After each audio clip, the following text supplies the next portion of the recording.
তো ধার যেও না, ফড়কে গেলে মুশকিল হবে। দিচ্ছি, একটু ভিডিও করছি।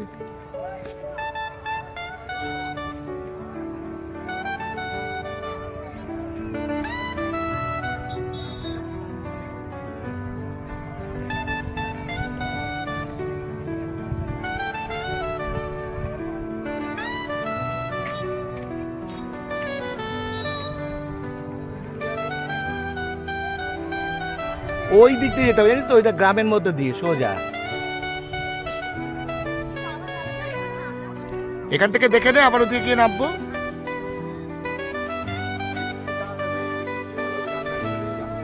হ্যাঁ, তাহলেও সে একই ব্যাপার, অনেক ঘুরতে হবে।